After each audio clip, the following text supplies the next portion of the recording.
नमस्कार, मी प्रज्ञा पोहळे. शारंगधर सुखसारक वटी सहप्रस्तुत Majha Katta powered by Chitale बेटर, bank of Maharashtra, Chandukaka Saraf jewels, वरवा स्किन थेरपी, सोनाई पशु आहार आणि केसरी टूर्स या विशेष कार्यक्रमात आपल्या सगळ्यांचं स्वागत. नोव्हेंबर उजाडलाय आणि अजूनही आभाळातलं मळभ दूर झालेलं नाहीये. सप्टेंबरमधल्या अतिवृष्टीनं शेतकऱ्यांच्या मनावर पसरलेलं अंधाराचं जाळं विरत नाही, तोच पुन्हा पाऊस काळोख करू लागलाय. पण मार्गात येणारी ढेकळं फोडणारा शेतकरी यातूनही उभा राहतोय. परिवर्तनाचा नियम कोणत्याच क्षेत्राला वर्ज्य नाहीये. बैलजोडीनं शेत नांगरणाऱ्या शेतकऱ्याच्या हातात बैलांचा कासरा जाऊन ट्रॅक्टरचं स्टेअरिंग आलं. शेती क्षेत्रामध्ये आधुनिकता आली आणि त्याचा पुढचा अंक म्हणजेच AI आधारित शेती. इतर क्षेत्रांप्रमाणेच आता शेतीतही AIनं प्रवेश केलाय. AI आधारित शेती करण्यासाठी शेतकऱ्यांना प्रोत्साहन देणारे आणि सहाय्य करणारे ॲग्रिकल्चर डेव्हलपमेंट ट्रस्ट बारामतीचे मुख्य कार्यकारी अधिकारी निलेश नलावडे सर आज कट्ट्यावर आलेत. एडीटीनं मायक्रोसॉफ्ट आणि ऑक्सफर्ड सोबत भागीदारी करून शेतकऱ्यांसाठी AI आधारित प्रणालीची सुरुवात केली. ही प्रणाली शेतकऱ्यांना शेताला कधी पाणी द्यायचं, कधी आणि किती खत द्यायचं, कीड किंवा रोगाचा प्रादुर्भाव या संदर्भात सविस्तर माहिती देते. याच प्रणालीद्वारे खतांचा वापर 50% कमी करूनही 40% अधिक उत्पन्न घेतल्याचं खुद्द सत्या नडेला यांनी जागतिक व्यासपीठावर सांगितलं. अनेक शेतकऱ्यांनी या AI प्रणालीचा खूप फायदा झाल्याचे सांगितलंय. AI शेतीला मुख्य प्रवाहात आणण्याचं या संस्थेचं स्वप्न आहे. पण ते साध्य करताना सध्या काय समोर आव्हानं आहेत, AI शेती करणाऱ्या शेतकऱ्यांचे अनुभव काय, भविष्यात AI शेतीच्या माध्यमातून शेतकऱ्यांच्या समस्या पूर्णतः दूर होतील का आणि ही सगळी AI टूल्स कशी काम करतात यावर चर्चा करूया. कट्ट्याला सुरुवात करूया. सर नमस्कार, आपलं स्वागत आहे. नमस्ते. नमस्ते सर. नमस्कार. निलेशजी, जेव्हा मायक्रोसॉफ्टच्या सत्या नडेलांचं एक प्रेझेंटेशन जे जगभरामधल्या मायक्रोसॉफ्टशी संबंधित लोकांसाठी आणि जगभरासाठी होतं, त्याच्यामध्ये त्यांनी शेतीमध्ये AI किंवा आर्टिफिशियल इंटेलिजन्स, कृत्रिम बुद्धिमत्ता काय प्रकारे काम करू शकते याच्याबद्दल बोलताना जेव्हा बारामतीच्या तुमच्या सेंटरचा उल्लेख केला, तेव्हा खऱ्या अर्थानं म्हणजे आम्हाला सगळ्यांनाच कळलं की असा काहीतरी प्रयोग होतो आहे आणि तो बारामतीमध्ये होतो आहे. आणि गेल्या काही काळापासून आपण बघतोय की शेतकरी याच्यामध्ये म्हणजे त्यांना इतक्या वेगवेगळ्या प्रकारच्या संकटांना सामोरं जावं लागतं आहे. आणि AI किंवा कृत्रिम बुद्धिमत्तेनं फायदा होणार आहे का त्याच्यामुळं आणखीन वाट लागणार आहे सगळ्यांची, अशा प्रकारची एक भीतीसुद्धा त्या AIच्या बद्दल लोकांच्या मनामध्ये आहे. तर त्या पार्श्वभूमीवर तुम्ही लोक जे काही शेतामध्ये AIचे प्रयोग करत आहात आणि भविष्यातली शेती कशी असणार आहे किंवा कोणत्या दिशेनं जाऊ शकणार आहे याचं जे प्रात्यक्षिक दाखवत आहे सगळ्यांना, त्याच्याबद्दल अर्थातच आमच्यासकट सगळ्यांना खूप उत्सुकता आहे. आणि आज जेव्हा कट्ट्याला सुरुवात करताना हे तुम्ही सगळे जे काही मांडून ठेवले त्याच्यामुळे तर उत्सुकता आणखीन वाढीला लागली आहे. तर मुळामध्ये म्हणजे बेसिकली जाणून घ्यायचं आहे की तुम्ही प्रयोग जे करता आहात, जी भविष्याची शेती असणार आहे, पुढच्या 2-5 वर्षांपासून हजारो वर्ष कदाचित पुढं ती चालू शकेल, अशी जी शेती असणार आहे ते काय आहे, प्रयोग काय आहे हा? ओके, धन्यवाद. ॲग्रिकल्चर डेव्हलपमेंट ट्रस्टची स्थापनाच या उद्देशानं झाली की शेतकऱ्यांना सीइंग इज बिलिव्हिंग या संकल्पनेतून प्रक्षेत्रावर येऊन जे तंत्रज्ञान आहे म्हणजे बघा, सीइंग इज बिलिव्हिंग म्हणजे बघा आणि मग तुम्ही आत्मसात करा. हां, अशा पद्धतीचं एक इकोसिस्टीम आम्ही ॲग्रिकल्चरल डेव्हलपमेंट ट्रस्टला उभारली. आदरणीय साहेबांनी ऑस्ट्रेलियन मिशनरीजच्या मार्फत जेव्हा संस्था उभारली तेव्हा सगळ्या विश्वस्तांना ह्याच पद्धतीचा एक उद्देश आखून दिला. आणि ह्याच्यातून माननीय प्रतापराव पवार जेव्हा लंडनला गेले, ऑक्सफर्ड विद्यापीठाचे संचालक, आर्टिफिशियल इंटेलिजन्स विभागाचे प्रमुख डॉक्टर अजित जावकर सर यांची त्यांची ओळख झाली. डॉक्टर अजित जावकर सर यांनी त्यांना अपील केलं की आम्ही अशी देशातली आणि जगातली सर्वोत्तम संस्था शोधत आहे की जे कृषी क्षेत्रामध्ये अनेक वर्ष काम करत आहे आणि आर्टिफिशियल इंटेलिजन्सचा प्रभावी वापर करण्यासाठी आम्हाला संशोधन करायचं आहे. प्रतापराव पवार साहेब आमच्या ॲग्रिकल्चर डेव्हलपमेंट ट्रस्टचे विश्वस्त आहेत. त्यांनी मला त्यांच्याशी संपर्क करून दिला. डॉक्टर अजित जावकर सरांना मी इन्व्हाइट केलं बारामतीला. ट्रस्टची सगळी माहिती दिली, ट्रस्टच्या विविध प्रकल्पांची माहिती दिली. आमचे सगळे एक्सपर्ट, सब्जेक्ट मॅटर स्पेशालिस्टचं इंटरॅक्शन केलं आणि सांगायला अभिमान आहे की माझ्यासह माझे 2 सहकारी आता ऑक्सफर्ड विद्यापीठाच्या तज्ज्ञपदी त्यांनी नियुक्ती केली. म्हणजे काय झालं? आम्ही आता आर्टिफिशियल इंटेलिजन्सचं ॲप्लिकेशन जेव्हा ॲग्रिकल्चरमध्ये करतो, ऑक्सफर्ड विद्यापीठाचे जे कोर्सेस आहेत त्या कोर्सला आम्ही त्या मार्गदर्शक म्हणून भूमिका पार जगभरातल्या शेतकऱ्यांना जगभरातल्या युवकांना ऑक्सफर्डमार्फत जे रजिस्टर विद्यार्थी असतील त्यांना अशा पद्धतीनं आम्ही जवळजवळ 126 देशातील लोकांना मार्गदर्शन करत आहेत. अच्छा. या प्रक्षेत्रावर centre of excellence on farm wives हा वॉशिंग्टन DC प्रकल्प चालतो. जगातला हा AIचं ॲप्लिकेशन करणारा खूप मोठा प्रोजेक्ट आहे. आणि जावकर सरांनी सांगितलं की आपल्याला मायक्रोसॉफ्टला सोबत घ्यावं लागेल. त्यांनी संपर्क दिल्यानंतर आम्ही डॉक्टर रणवीर चंद्रांना इन्व्हाइट केलं बारामतीमध्ये. ते मायक्रोसॉफ्टच्या ॲग्रिकल्चर डिव्हिजनचे प्रमुख होते.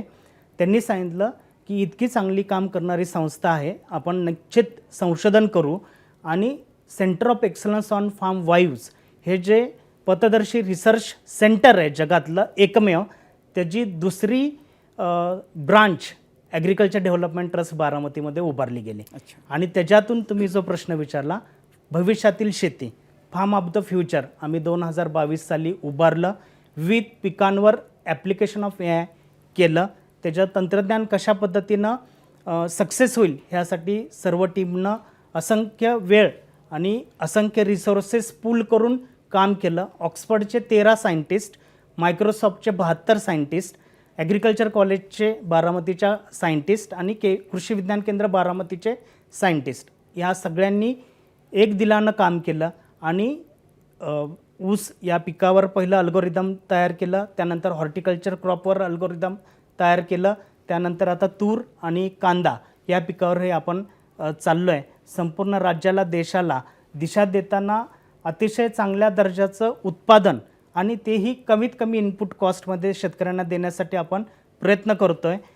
सांगायला अभिमान आहे की हायेस्ट यील्ड 151 टन आपल्याला पर एकर ह्या प्रोजेक्टमधून साध्य करता आलं आणि जे 12 महिन्याच्या कालावधीमध्ये साध्य करता आलं. जे इतर जे पारंपरिक शेती पद्धतीत आहेत त्याच्यामध्ये 16 महिने हा वेळ लागतो आणि त्याच्यातून उत्पन्न सरासरी आपल्या राज्याचं आहे 36 ते 40 टन प्रति एकर. आता मी तो पहिला जो प्रश्न होता तो परत वेगळ्या पद्धतीने विचारतो की सत्या नाडेला यांनी जेव्हा तिथं त्यांचं प्रेझेंटेशन झालं आणि मायक्रोसॉफ्ट वेगवेगळ्या क्षेत्रामध्ये काय करतंय हे जेव्हा ते दाखवत होते, तेव्हा त्यांनी शेतीमध्ये मायक्रोसॉफ्ट काय करतंय हे जेव्हा सांगत होते, तेव्हा मायक्रोसॉफ्ट, ऑक्सफर्ड युनिव्हर्सिटी आणि बारामतीची तुमची संस्था मिळून शेतामध्ये खूप नवे प्रयोग करतात असं त्यांनी दाखवलं होतं. ते कुठल्या प्रयोगाबद्दल बोलत होते? त्यांनी नेमका कशाचा उल्लेख केला होता? ते काय होता प्रयोग तो? तो प्रयोग असा होता, भारतातील कृषी शेतीमध्ये आपण बघितलं तर असंख्य चॅलेंजेस आहेत. आपल्याकडे शेतीचे अनेक छोटे छोटे तुकडे झालेले आहेत. स्मॉल होल्डर लँड आपण जे म्हणतो फार्मिंग, त्या पद्धतीनं आपली शेती केली जाते. ह्या छोट्यातल्या छोट्या शेतकऱ्यांसाठी कोणतं तंत्रज्ञान उपयोगी येईल यासाठी आपण centre of excellence on farm wives हा प्रकल्प बारामतीत राबवतो आहे.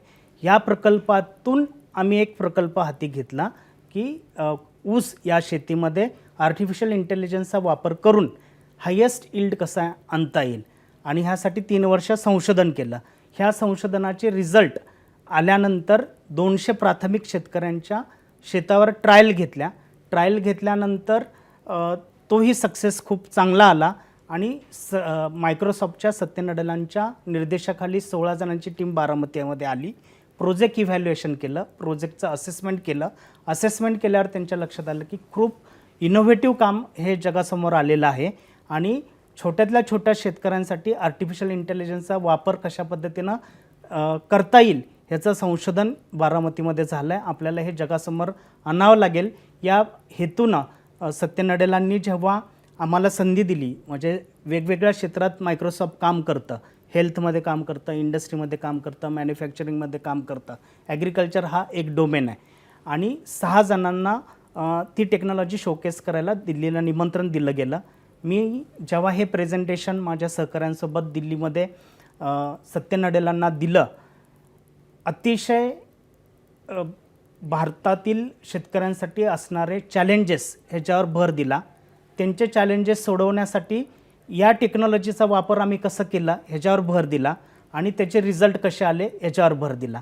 आणि या केसची त्यांनी शोकेसची संशोधनाची गंभीर दखल घेऊन जेव्हा त्यांनी जगाला संबोधित केलं, 6 सेक्टरमध्ये जे अचिव्हमेंट आल्या त्या वेगळ्या ठेवल्या, परंतु ॲग्रिकल्चर डेव्हलपमेंट ट्रस्टचा हा प्रकल्प हा त्यांनी खूप अधोरेखित केला आणि जगासमोर हा मांडला. स्वतः ते ट्विट केलं.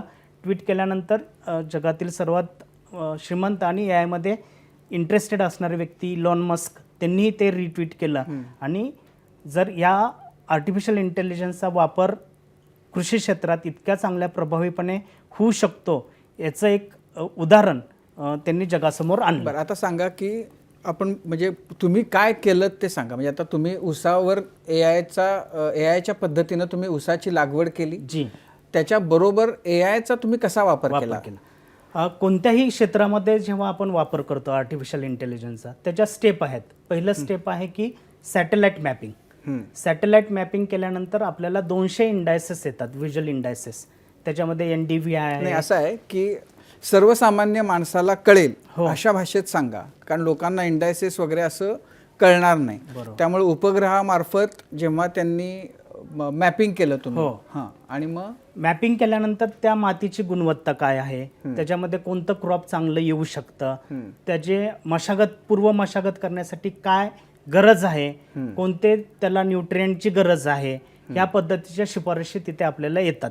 आणि त्या इंडायसेसचा वापर करून आपण जे तंत्रज्ञान विकसित केलं आहे बारामतीमध्ये, ते सगळा डेटा आपल्या वॉर रूमला येतो. तिथे आपण आपल्या तज्ज्ञांमार्फत ॲनालिसिस करतं.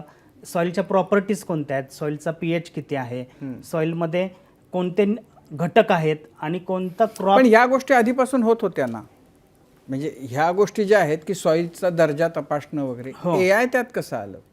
याचं ॲप्लिकेशन म्हणजे फॉर एक्झाम्पल आता आपण ऊसामध्ये घेतोय, तर ऊसामध्ये आम्ही काय केलंय की मी हे दाखवतो की शेतकऱ्याला हे कोकोपीट आहे, त्याच्यामध्ये रोपाची लागवड केलेली आहे.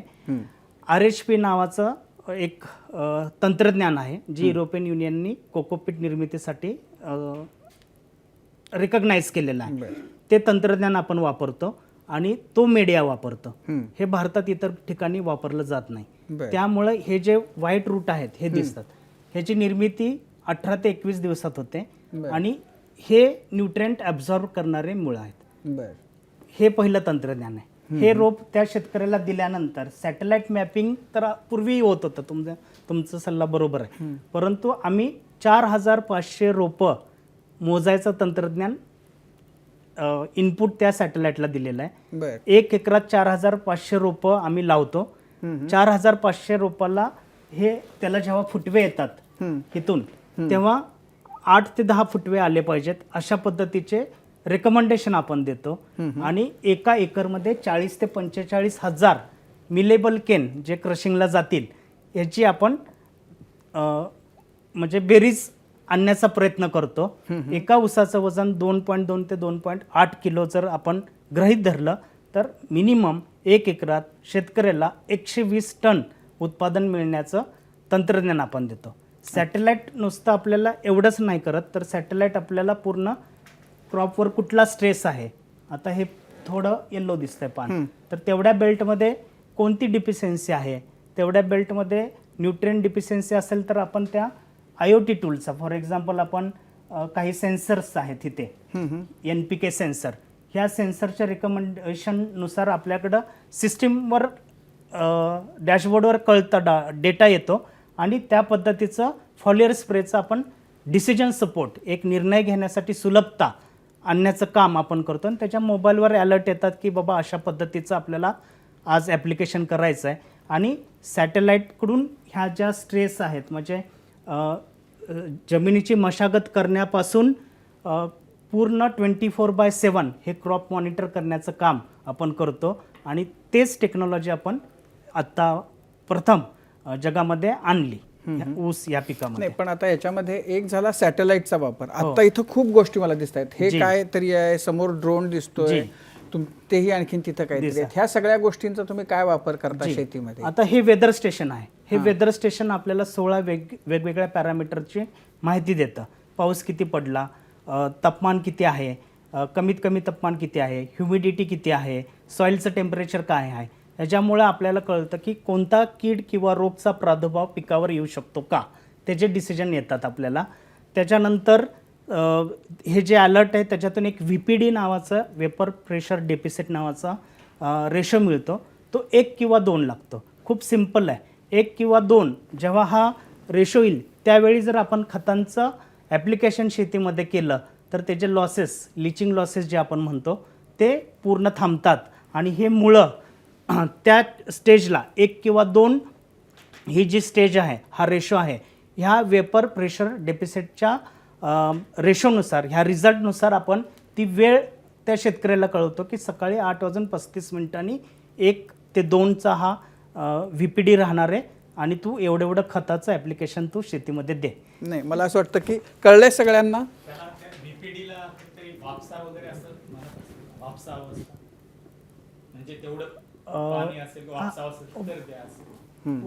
ती अशी कंडिशन आहे की ज्याच्यामध्ये न्यूट्रिएंट अपटेक केले जातात. म्हणजे आपल्याला जसं भूक लागली तर जेवण पचतं आणि भूक नाही लागली तर जेवण दिलं तरी खाऊ शकत नाही आपण. तशीच कंडिशन ह्या पिकाची आहे. त्याला भूक कधी आहे आणि त्याच्यातून अपटेक कधी होणार आहे ही वेळ देणं म्हणजे VPD. अच्छा, पण मग आता हे तुम्हाला म्हणजे एक असं किती क्षेत्रामध्ये लावायला पाहिजे? हे 2 किलोमीटरचा रेंजच्या सगळ्या शेतकऱ्यांसाठी 1 युनिट पुरतं. पण म्हणजे याच्यावरून त्या 2 किलोमीटर क्षेत्रामधल्या पिकाला आता भूक लागली आहे की नाही हो हे सांगतं. तेवढं सांगेल, पण तो फार्मर आपल्या सिस्टमला रजिस्टर असेल तर. बरोबर. आता त्याला आपण हब अँड स्पोक म्हणजे मिनिमम खर्चामध्ये मॅक्झिमम शेतकऱ्यांना फायदा देण्यासाठी आपण हे तंत्रज्ञान आणलं. अमेरिकेमध्ये प्रत्येक शेतकरी स्वतःच्या प्रक्षेत्रावर हा खर्च करतो, परंतु आपल्या ग्रामीण शेतकऱ्यांची ती कॅपॅसिटी नाही. हे आपण त्यांना सतत कन्व्हिन्स केलं तज्ज्ञांना आणि मग हे कस्टमाइज केलं आणि त्याची रेंज 2 किलोमीटर करून सगळ्या परिघातील शेतकऱ्यांना हा फायदा होण्यासाठी आपण हे प्रयोग आपण आत्ता बारामतीमध्ये अंमलात आणला. हे वेदर स्टेशन आहे. बर, ह्याच्यातून एक उदाहरण सांगतो. आता हे AI काय झालं, आता मराठवाड्यामध्ये विदर्भामध्ये प्रचंड पाऊस झाला. मंदार कुलकर्णी नावाचा पाचोरा जळगावचा शेतकरी आहे. त्याला कळालं की आता महापूर येणार आहे. 24 तास आधी कळालं. मोसंबीची शेती आहे. मोसंबीला दर 30 रुपये होईल म्हणून सगळे त्या परिसरातील शेतकरी वाट पाहत होते. ह्याला अलर्ट आल्या त्यांनी ठरवलं की आपण बाग हार्वेस्टिंग करायची. 21 रुपये किलोनं बाग हार्वेस्ट केली. 6 मेट्रिक टन त्याचं मोसंबी मिळाली. 4 तासानंतर महापूर आला. परिसरातील सगळ्या शेतकऱ्यांची शेतीमध्ये प्रचंड पाणी आलं. सगळे संत्री मोसंबी गळून पडले. प्रचंड नुकसान झालं. जनावरांचं नुकसान झालं. पण आर्टिफिशियल इंटेलिजन्सचा वापर करणारा शेतकरी मात्र त्या संकटातून बचावला गेला. हे वेदर स्टेशन आणि AIची किमया आहे. पण याच्यावरून हे कळलं की महापूर म्हणजे इतका पाऊस होतोय की महापूर येणार हे कळलं आणि बागेला अडचण आहे. म्हणजे सगळे फळं डिस्ट्रॉय होतील अशा पद्धतीचं त्याला अलर्ट आले. आणि त्या अलर्टमुळे त्यांनी तातडीने डिसिजन घेतला. मला कितीही रुपये मार्केटची प्राईस मिळाली तरी विकणं हा डिसिजन आहे, निर्णय आहे. आणि 21 रुपयाने त्यांनी तो सेल केला प्रोडक्ट.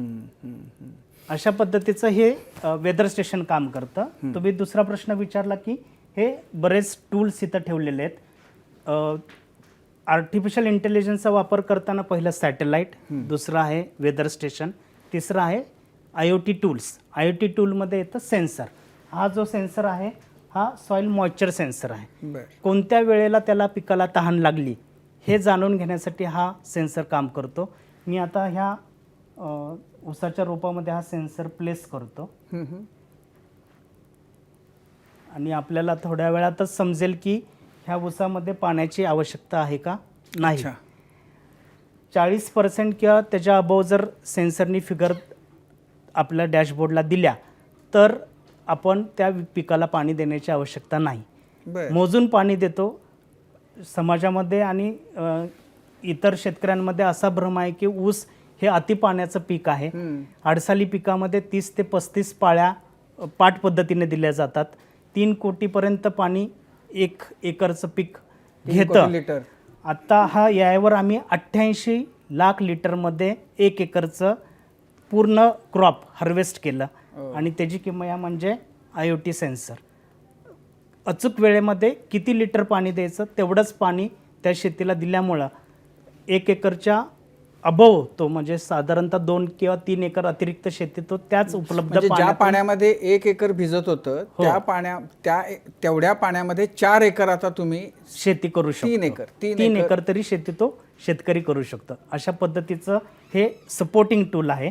आणि अशाच पद्धतीचे हे NPK सेन्सर आहेत. नायट्रोजनची, फॉस्फरसची, पोटॅशची किती आवश्यकता आहे ह्या सेन्सर आपण त्या फील्डमध्ये प्लेस केल्यामुळं रोजचा रोज डेटा आपल्याला कळतो. अपटेक किती झाला आहे, जमिनीमध्ये किती शिल्लक आहे, कोणतं ॲप्लिकेशन कधी करायचं आहे. कारण हा 45 दिवस नंतर ह्याला फुटवे येतात. फुटवे येताना कोणतं मॉलिक्यूल आपल्याला द्यायचं आहे किंवा कोणतं खत आपल्याला द्यायचं आहे, जास्तीत जास्त साखर उतारा येण्यासाठी नायट्रोजन कमी करून कोणतं खत, फॉस्फरसचा इंटेक आपल्याला वाढवावा लागतो 8, 9 आणि 10व्या महिन्यामध्ये. त्याच्यामुळं साखर उतारा जास्त येतो. पेऱ्यातील अंतर जास्त येण्यासाठी काय केलं पाहिजे, ऊसाची जाडी जास्त येण्यासाठी काय केलं पाहिजे, हे सगळं संशोधन 3 वर्ष केल्यानंतर आम्हाला लक्षात आलं. ऑटिप ॲनालिसिस म्हणतात त्याला. आर्टिफिशियल इंटेलिजन्सच्या भाषेमध्ये हे टूल आहे कॉझल मशीन लर्निंग. हे कॉझल मशीन लर्निंगचं वापर कृषी क्षेत्रात जगामध्ये पहिल्यांदा आपला झाला. आणि ह्या कॉझल मशीन लर्निंगच्या टूलमुळं आपल्याला कळालं की काय ॲप्लिकेशन केल्यानंतर काय इफेक्ट मिळतो आहे. आणि हे 3 वर्षाच्या इफेक्टमधून आपल्याला कळालं की अतिशय चांगलं इल्ड एन्हान्स मिळण्यासाठी त्या कोणत्या वेळेला काय केलं पाहिजे. 8व्या महिन्यात ऊसाला काय केलं पाहिजे, 9व्या महिन्यामध्ये काय केलं पाहिजे, 10व्या महिन्यात काय केलं पाहिजे आणि 12व्या महिन्यात आपण हे पीक हार्वेस्ट करण्याच्या स्टेजला आणण्या इतकं अल्गोरिदम आता ट्रेन झालेलं आहे. त्या सर्व्हिसेस आपण शेतकऱ्यांना देतो आहे. 200 शेतकरी प्रायोगिक तत्वावर कव्हर केल्यानंतर स्वप्नील भोसले इंदापूरचा शेतकरी आहे. 114 टन सर इल्ड त्याला आत्ता मिळालं, जे महाराष्ट्राची सरासरी 36 टन ते 40 टन आहे. तिप्पट. या तिप्पटीपेक्षा जास्त. ह्या तंत्रज्ञानाचा वापर करताना आम्ही शेतकऱ्यांच्या प्रशिक्षणावर भर दिला. कारण शेवटी आर्टिफिशियल इंटेलिजन्सचा वापर कृषी क्षेत्रात करताना हे सगळं त्याला समजलं पाहिजे. आणि समजण्यासारखं आम्ही मराठीमध्ये ॲप तयार केला आहे. किती लिटर पाणी द्यायचं, कोणते खत कोणत्या वेळेला द्यायचे, पावसाचा अनुमान काय आहे, खूप जास्त पाणी असेल तर काय केलं पाहिजे. कोल्हापूर किंवा सांगली किंवा ह्या मराठवाड्यामध्ये आत्ता प्रचंड पाऊस झाला तर फॉलियर स्प्रे करून आम्ही मुळांची जी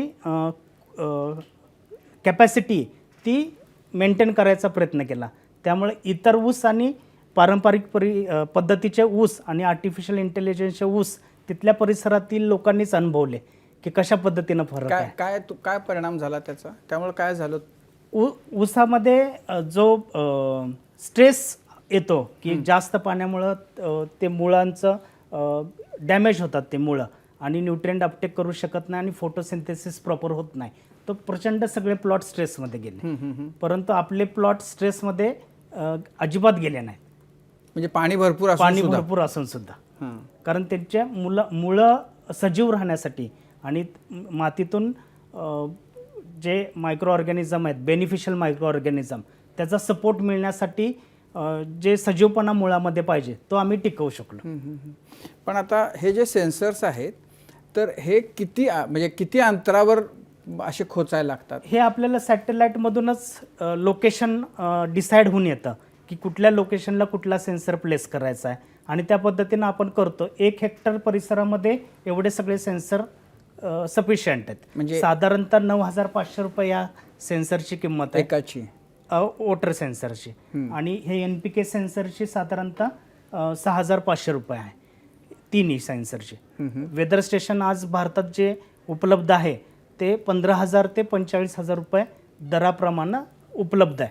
परंतु आमच्या तज्ज्ञांनी जे रेकमेंड केले, जे संशोधन केलं आणि जे ॲक्युरेसी 99.99% आहेत तेच सेन्सर आणि तेच टूल्स आपण तिथे हार्डवेअर थोडक्यात आपण तिथं वापरले. मायक्रोसॉफ्टनी त्यांच्या तज्ज्ञांची मदत दिली. ॲझूर नावाचा त्यांचा प्लॅटफॉर्म दिला की जिथं हा डेटा पूल होतो, ॲनालिसिस होतो आणि डिसिजन सपोर्टसाठी रेकमेंडेशन येतं. ते रेकमेंडेशन आमचे KVKचे सायंटिस्ट इव्हॅल्युएट करतात आणि ते इव्हॅल्युएशन झाल्यानंतर कृषिक हा आमचा ॲप आहे, तो ॲपवर आम्ही सगळ्या शेतकऱ्यांना ते तंत्रज्ञान म्हणजे तो डिसिजन सपोर्ट देण्याची प्रोव्हिजन करतो. अशा पद्धतीचं हे IoT टूल आहे. नेक्स्ट लेवलला आहे ड्रोन. ड्रोन काय करतं तर हायपरस्पेक्ट्रल आणि मल्टीस्पेक्ट्रल इमेजिंग करतं आणि कमीत कमी कालावधीमध्ये जेव्हा सॅटेलाईट सांगतं की इथे बाबा खूप स्ट्रेस आहे, हे त्याचं काम आहे.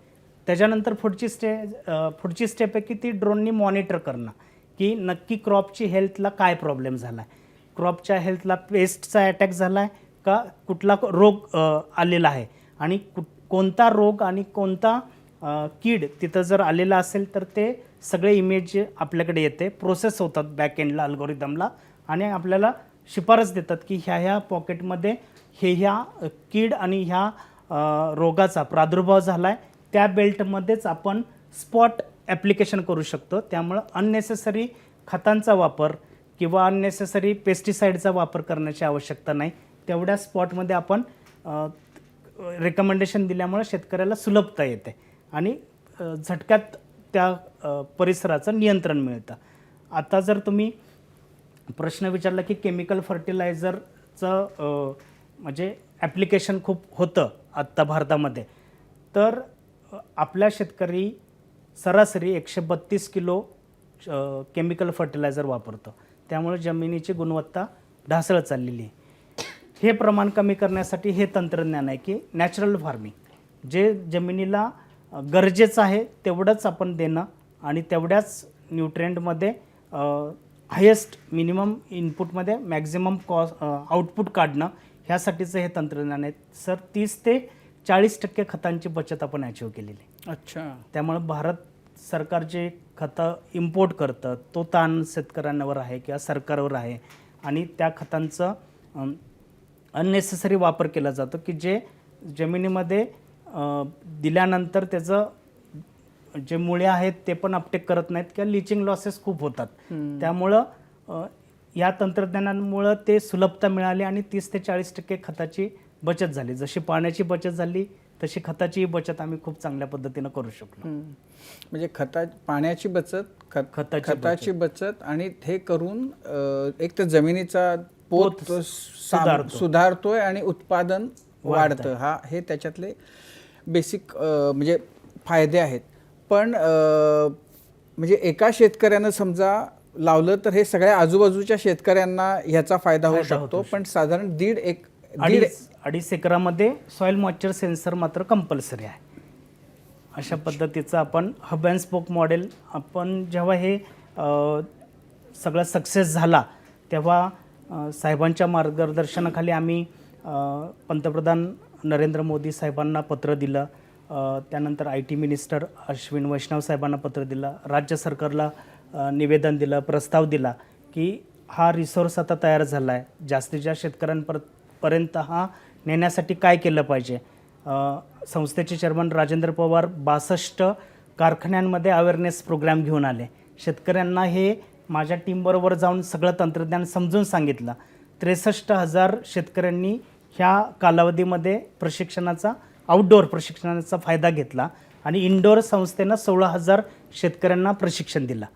त्यातून आता शरद पवार साहेब, त्यानंतर VSIचे सगळे पदाधिकारी, अजितदादा असतील, त्यांच्या सहकार्यानं आपण एक प्रायोगिक तत्वावर मॉड्यूल तयार केलं की प्राथमिक 5,000 शेतकऱ्यांच्या प्रक्षेत्रावर आपण हे उभा करू आणि त्याच्यासाठी त्यांनी 18,500 रुपये VSIकडून सबसिडी दिली.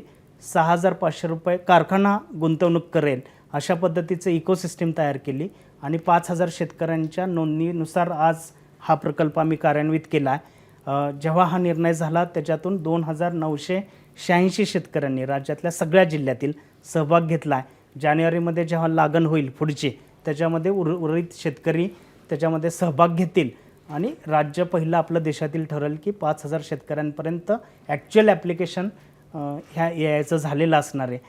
त्याच्याबरोबरच आमच्याकडं इतर पिकांचीही मागणी आल्यानंतर आम्ही खूप चांगल्या पद्धतीचं संशोधन केलं. केळीमध्ये संशोधन केलं, डाळिंबामध्ये संशोधन केलं, तूर आहे, कांदा आहे, इतर कापूस आहे. म्हणजे प्रत्येक रिजन पश्चिम महाराष्ट्र न बघता महाराष्ट्राचा सर्वांगीण विकास बघणं आणि ह्यासाठी हा पुढाकार घेणं, यासाठी संस्थेचे अध्यक्षांपासून सर्व विश्वस्त आम्ही काम करतो. पण मग आत्ता असं आहे की आत्ता प्रयोग जे झालेत ते ऊसाच्या पिकाबद्दल झालेत. ऊसाच्या पिकाबद्दल 3 वर्ष झाले, 2 वर्ष केळीवर झाले, तूर आणि कांद्यावर पण 2 वर्ष झाले. राजगुरुनगरची व्हरायटी आहे सर, भीमाशक्ती. तो जो कांदा आहे तो अतिशय महाराष्ट्राला भारतीय कृषी अनुसंधान परिषदेचंच ते संशोधन केंद्र आहे आणि त्या कांद्याच्या प्रोडक्शनसाठी संस्थेचे चेअरमन राजेंद्र पवार आणि सहकारी पूर्ण जिल्हे कवर केले जिथं जिथं हा कांद्याचं प्रोडक्शन घेतलं जातं आणि त्यांना आर्टिफिशियल इंटेलिजन्सचा वापर करण्यासाठी प्रवृत्त केलं. Indian institute of technology Mumbai त्यांच्याशी आम्ही भागीदारी केली आणि कांद्यामध्ये त्यांच्यासोबत आत्ता काम करताना जवळजवळ 20 मेट्रिक टन पर एकर आम्ही कांदा प्रोडक्शन करू शकलो यावर.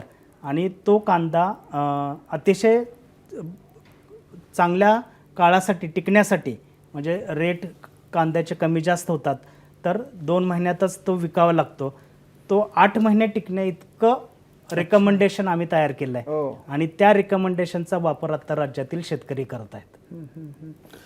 नाही, एकूण तुम्ही जे काम करता आहात ते भविष्याची शेती, तुम्ही काय म्हणता त्याला, farms of the future, farm of the future. तर त्याच्यामध्ये आणखीन काय तुम्ही गृहीत धरताय, अभिप्रेत आहे तुम्हाला भविष्यामध्ये जी शेती आपण बघतोय ती कशी बघताय तुम्ही? आज शेती क्षेत्रामध्ये असंख्य चॅलेंजेस आहेत. आपण बघतो की मनुष्यबळ नाही, शेती क्षेत्राकडे तरुणांचा बघण्याचा दृष्टिकोन बदलत चालला आहे आणि आता हे जे सगळ्या समस्या आहेत त्या समस्यांना सोल्युशन तयार झालेलं आहे आणि आपण ते जगासमोर आणलेलं आहे. आमच्या अशी इच्छा आहे की या कृषी विज्ञान केंद्रामार्फत आपण जे फार्म ऑफ द फ्युचर उभारलेलं आहे, गाव पातळीवर त्याचा विकास करायचं एक चांगल्या संकल्पना जेव्हा आम्ही मांडली, प्रतापराव पवार साहेबांनी चंद्रकांत दळवींशी हे सगळं सक्सेस मेन्शन केला. निडळ गाव जे आहे साताऱ्यातलं, संपूर्ण गाव यावर करण्यासाठी त्यांनी पुढाकार घेतला. आज तिथले सगळे शेतकरी 202 शेतकरी आपल्या प्लॅटफॉर्मवर सर रजिस्टर आहेत. ते जे ड्रॉप घेतील ते पूर्ण यावर आणायचं, असं आत्ता एका गावानं पुढाकार घेतलेला आहे. एक तालुका, एक जिल्हा, राज्य.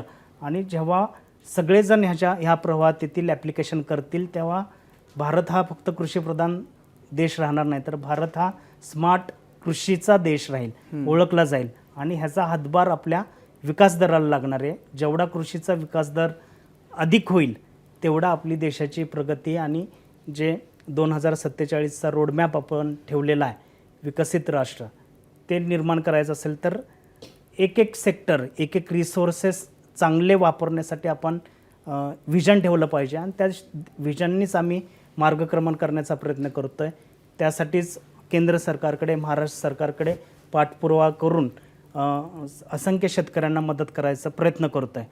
जेव्हा हे युवक म्हणजे भविष्यातील शेतीसाठी स्वतः पाहतील तर नोकरी करत करत शेती करू शकतील, मनुष्यबळाची गरज नाही. जे जे चॅलेंजेस त्यांना आत्ता आलेत ते येणार नाहीत. कमीत कमी पाण्यामध्ये शेती कशी होऊ शकते, चांगली शेती कशी होऊ शकते, ह्याच्या सर्व शिफारशी त्यांच्या मोबाईलवर येतील. त्यामुळं महिन्यातून एकदा जरी तो शेतावर गेला तरी ॲटोमेशनवर पूर्ण शेती तो मॅनेज करू शकेल, इतक्यापर्यंत तंत्रज्ञान आपलं विकसित झालेलं आहे. बाकीच्यांच्याकडे जाण्यापूर्वी शेवटचा असं आहे की आता एक सेन्सर लावला तर तो साधारण 1-1.5 हेक्टरची त्या पिकाच्या बद्दलची माहिती तुम्हाला म्हणजे तुम्हाला त्याच्याबद्दलचे फीडबॅक तुम्हाला देत राहतो. पण समजा असं झालं की माझ्या त्या 1-1.5 हेक्टरमध्ये एकच पीक नाही आहे, हो हां, तर मी ऊस आहे आणि त्याच्या शेजारी मी केळी आहेत लावलेली, हो, तर ऊसाच्या साठीची रिक्वायरमेंट सेन्सर तर ते देत राहील, हो, तर गरज नाही की त्याच गोष्टी केळीच्या पिकाला आवश्यक आहेत. हो, तर म्हणजे मग त्यामुळं गोंधळ नाही होणार. नाही, आम्ही शिफारसी देतानाच जेव्हा आपण हे सेन्सर कुठे प्लेस करायचं रेकमेंडेशन देतो तेव्हा सॅटेलाईट मॅपिंगमधूनच सांगतो की ह्या क्षेत्रामध्ये हे पीक चांगलं येणार आहे आणि त्यामुळे पूर्ण प्रक्षेत्राचा मॅपच डिझाईन करून देतो की बाबा तू इथे स्ट्रॉबेरी चांगली येणार आहे, तू स्ट्रॉबेरी लाव. इथे मका चांगली येणार आहे, तू अच्छा, मका लाव. अच्छा. आणि त्या पद्धतीनं आम्ही सेन्सर प्लेस करतो आणि ते कनेक्ट बरोबर सिस्टीमला आहे. अच्छा, म्हणजे तुम्ही पहिल्यांदा तर ही शिफारस करता की या जमिनीमध्ये जमिनीमध्ये कोणतं पीक कोणतं चांगलं पीक येणार चांगलं आहे. येईल. आणि अपेक्षा अशी आहे की तेच पीक तिथं ते घेतलं तर पीक त्याचा जास्त फायदा होईल. अच्छा. सर, आपण वारंवार बोलताना बोलतोय की चॅलेंजेस खूप आहेत शेतकऱ्याकडे आणि हो. त्यातलं सगळ्यात मोठं गेल्या काही वर्षातलं चॅलेंज आहे ते इरॅटिक वेदर. म्हणजे वेदर सिस्टम्स जरी आपण लावल्या तर ते पाऊस पडणार हे सांगू शकतो, पण हो. त्यानंतर जे काय होतं म्हणजे जे आता आपण मराठवाड्यात बघितलं आहे त्याच्यासाठी काही संशोधन सुरू झालं आहे का? म्हणजे हातातोंडाशी आलेला घास जो हिरावला जातोय त्याच्यासाठी काही चाललंय का संशोधन, किंवा काही उपाययोजना होऊ शकतील का? भारतामध्ये अशा संस्था आता अनेक काम करत आहेत भारतीय कृषी अनुसंधान परिषदेमार्फत, जे for example national institute of abiotic stress management बारामतीमध्येच आहेत. पिकामधील बायोटिक आणि अबायोटिक स्ट्रेस जेव्हा येतो तेव्हा अतिवृष्टी झाल्यानंतर कोणती व्हरायटी चांगलं तग धरू शकेल अशा व्हरायटींचं निर्माण ह्या संस्थांमधून होतं आहे. आणि त्या व्हरायटी त्या संस्था आपल्या त्या जिल्ह्याला त्या राज्यांना शिफारसीद्वारे लागू करतात आणि अतिशय चांगल्या पद्धतीनं संशोधन म्हणजे त्याच्यावर चालू आहे. सर, हे जे AI तंत्रज्ञान आहे तर हे आत्ता तुम्ही काही मोजक्या म्हणजे त्याला काय म्हणूया की प्रायोगिक तत्वावर तुम्ही आता करताय. हे आणखी समजा किती आपल्याकडे 10 लाख हेक्टर तरी असेल ऊसाचं, 14 लाख 14 लाख आहे. तर मग त्या सगळ्या शेतकऱ्यांपर्यंत हे कसं पोहोचणार? फक्त कारखान्यांसोबतच टायअप केलं जाणार का? आणि आत्ता समजा कुणाची तरी शेती माझी मादळमोही तालुका गेवराईमध्ये आहे, 2च एकर माझं समजा हो. ऊस आहे, हो. तर मला हे भारी वाटतंय काहीतरी बघायला, तरी मी काय करू? हां, 2 एकर क्षेत्र असेल तरी आम्ही त्यांचं रजिस्ट्रेशन करत आहे. साखर कारखान्यांना इन्व्हॉल्व करायचा एक उद्देश आम्ही असा ठेवला होता की ॲग्रिकल्चरमधलं AI ठीक आहे, परंतु ऊस कारखान्यात आल्यानंतरही AIचं ॲप्लिकेशन केल्यानंतर कारखानामध्ये जे लॉसेस आहेत ते लॉसेस कमी करणं आणि पूर्ण प्रोसेस जी आहे ती ऑप्टिमाइज करण्यासाठी आम्ही प्रयत्न केलेत. त्यासाठी बॉस्टन येथे आनंद माहूरकर आहेत, ते खूप तज्ज्ञ आहेत. जगातल्या टॉप 6 शुगरकेन इंडस्ट्रीमध्ये कारखान्यांमध्ये त्यांची टेक्नॉलॉजी डिप्लॉय झालेली आहे. भारतात सर्वप्रथम आपण आणली आणि ॲग्रिकल्चरचे रिकमेंडेशन तर आता कृषी विज्ञान केंद्र बारामतीमार्फत चालू आहेत. इंडस्ट्रीमध्ये जेव्हा कारखान्यामध्ये हा ऊस प्रोसेस होईल त्याच्यामध्ये अधिक लॉसेस मिनिमम करून कारखान्याचं जेव्हा उत्पादन वाढेल, साखर उतारा चांगला मिळालेला असणार आहे, निर्मिती चांगली होणार आहे, विजेची निर्मिती चांगली होणार आहे. ही प्रोसेस ऑप्टिमाइज झाल्यामुळं एंड युजर आहे शेतकरी, त्याला चांगला भाव मिळण्याचं तंत्रज्ञान आपण विकसित केलं आहे. त्यामुळं शुगरकेनची रोपं देण्यापासून साखर निर्मितीपर्यंतचं एंटायर व्हॅल्यू चेन आपण आर्टिफिशियल इंटेलिजन्सवर आत्ता विकसित केली. सर, पण तुम्ही रोपांचा आग्रह का धरता? रोपांचा आग्रह असा धरला जातो कारण जी व्हरायटी आहे ती व्हरायटी निर्माण करण्याचे 2 सेंटर आहेत आपल्याकडे, वसंतदादा शुगरकेन इन्स्टिट्यूट आणि पाडेगाव संशोधन केंद्र. आणि तेथून जे बियाणं शेतकरी त्या क्षेत्रात लावतात तेच नंतर कालांतरानं त्या सेंटरला संपर्क न करता किंवा टेस्टिंग न करता वापरतात. आणि ज्या क्वालिटीचं गुणवत्तेचं बियाणं त्यांनी वापरलं पाहिजे, न्यूक्लियस सीड जे म्हणतो आपण, त्या पद्धतीचं सीड वापरत नाहीत आणि त्याच्यामुळे उत्पादनाचा दर्जा घसरत चाललेला आहे. आणि हे अवॉइड करण्यासाठी आपण रोपांचा आग्रह करतो की त्याचं टेस्टिंग होतं अगोदर, आणि टेस्टिंग झाल्यामुळं आपल्याला ॲश्युरन्स मिळतं की अतिशय चांगल्या दर्जाचं हे रोप आहे आणि आपल्याला प्रोडक्शन खूप चांगलं येणार आहे. अनेकदा बातम्यांमध्ये असं येतं की या रोगावरती या किडीचा या पिकावरती या किडीचा प्रादुर्भाव आहे, या रोगाचा प्रादुर्भाव आहे. तर आपल्या पिकावरती असा कोणता तरी रोग येऊ शकतो याची सुद्धा माहिती यातून मिळते का, आणि ती कशी मिळते? निश्चितच. आता हा लिप सेन्सर आहे. या लिप सेन्सरमधून आपण त्या लिपचा ओलावा किती आहे हे मेजर करतो. हे पान अच्छा, आणि त्याच्यामुळं त्याच्यावर जे बुरशीजन्य कुठले रोग किंवा कीड येऊ शकतात का हे आपण लगेच प्रेडिक्ट करू शकतो. ह्यासाठी डेटा लागतो आणि हिस्टॉरिकल डेटा लागतो. त्यामुळं ऊस पिकावर अतिशय सरांनी विचारलं तसं संशोधन खूप झालेलं आहे. वसंतदादा शुगर केन इन्स्टिट्यूटमध्ये झालं आहे, पाडेगावमध्ये झालं आहे, कोईमुत्तरला देशात झालं आहे. आणि त्या पर्सेंटेज तेवढं जेवढं त्याचं मॉइश्चर आहे त्याला कोणत्या बुरशी आत्तापर्यंत आलेला आहे अटॅक, ह्याचे सगळे इव्हिडन्सेस आपण बॅकएंडला प्रोसेस केलेले आहेत. त्यामुळं जसं आता हेल्थ सेक्टरमध्ये एक्सरे काढल्यानंतर लगेच डॉक्टर ॲनालिसिस करतात की याला TB आहे किंवा TB नाही उदाहरणार्थ, तशा पद्धतीचं पूर्ण क्रॉपची हेल्थ आपण सेन्सरने मॉनिटर करतो आहे. आणि त्यामुळं आपल्याला ॲक्युरेट डिसिजन सपोर्ट ह्या अल्गोरिदममधून क्रिएट होतं. ते आमची टीम व्हॅलिडेट करते आणि मग शेतकऱ्याला देते. पण जसं तुम्ही तो सेन्सर जमिनीत खुपसून ठेवलाय, हे सगळे असे जमिनीत खुपसण्याचे आहेत का काही नाही, काही लावून ठेवायचे हा लावून ठेवायचा आहे. हां, आणि आणखीन बाकी काय आहे? हे जमिनीत ठेवायचे आहेत. हे NPK सेन्सर जे आहेत 3, हे 3 या प्रकारचे सेन्सर आपण जमिनीमध्ये ते जमिनीत खुपसायचे. खुपसायचे. आणि जे हे मॉइश्चर सेन्सर हा साधारणतः 8 इंच ते 15 इंच जातो. प्रत्येक क्रॉपचं रूटचा बायोमास किती आहे हे नाही, आपण पण 8 इंच ते आता तर हा जेमतेम 3 इंचाचा दिसतोय का, तो आणखी खोल जातो आत? तो आणखी खोल जातो. ह्याच्यावर एक टूल येतं आपलं, आणि ते टूल फॉर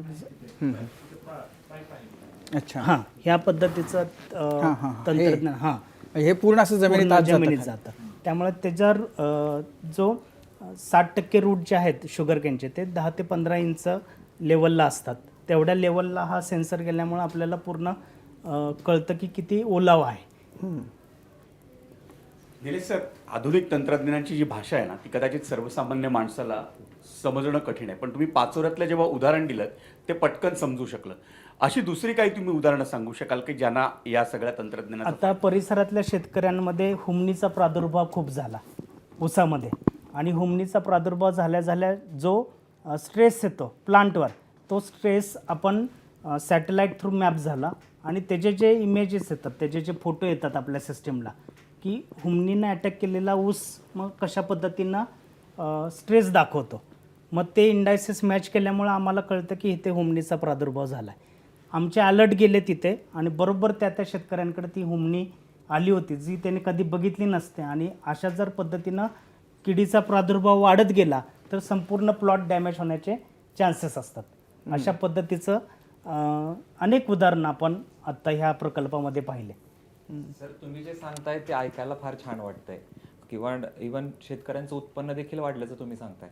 परंतु ड्रीप आलं, ड्रीपच अद्यापही जे पारंपरिक शेती करतात त्यांनी आत्मसात केलं नाही. मग आता AI आत्मसात करावं लागेल, काय सांगाल? हां, AI आत्मसात करण्यासाठी सर्व शेतकऱ्यांनी प्रयत्न करणं गरजेचं आहे. कारण जे आपले नॅचरल सोर्सेस आहेत, पाणी आहे, खतांचा वापर आहे, आणि हे नॅचरल सोर्सेस मेंटेन करायचे असतील आपल्याला, कमीत कमी पाण्यामध्ये जास्तीत जास्त शेती करायची असेल तर ड्रिपचा अवलंब केला पाहिजे.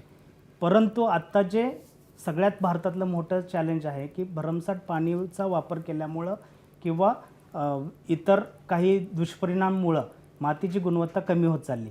ती जर गुणवत्ता मेंटेन करायची असेल तर आपल्याला ह्या तंत्रज्ञानाचा वापर करावा लागेल.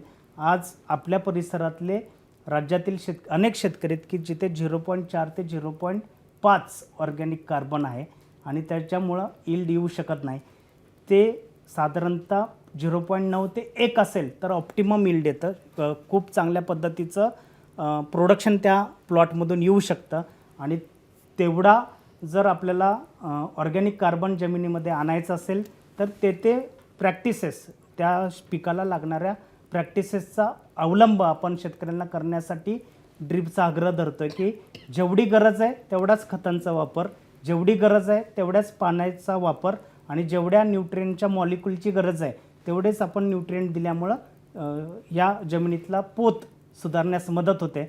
आणि पोत सुधारला की भविष्यातील शेती आणखी चांगली होण्यास आपल्याला मदत मिळणार. नाही, तुम्ही आता ज्या 2-3 गोष्टी सांगितल्यात त्यातून एक कळलं की ऊसाचं पीक जे साधारण 16 महिन्यांचं असतं ते 12 महिन्यामध्ये तुम्हाला ते उत्पन्न मिळते. कांदा जो 2 महिन्यानंतर खराब होऊ शकतो तो याच्यामुळं 8 महिने टिकू शकतो.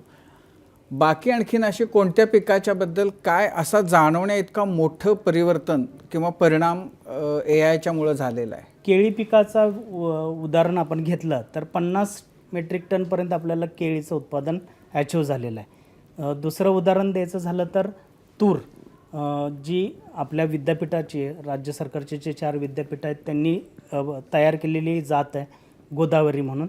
आणि या तुरीचं पीक जेव्हा यावर घेतलं तेव्हा आपण 20 क्विंटल आपण त्या तुरीला पर एकर इल्ड घेऊ शकलो. हे जनरली किती येते? 10 ते 12 क्विंटल इतकं चांगलं उत्पादन आपण तुरीमध्येही घेऊ शकलो. फक्त त्याला त्या पद्धतीनं पाणी किती, खते किती आणि ते अल्गोरिदम तयार केलं.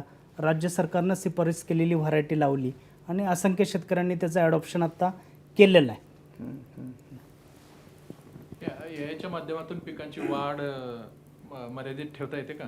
म्हणजे आता ऊस 10-12 महिन्यात झाला की झेंडे फुटतात आणि वजन कमी होतं.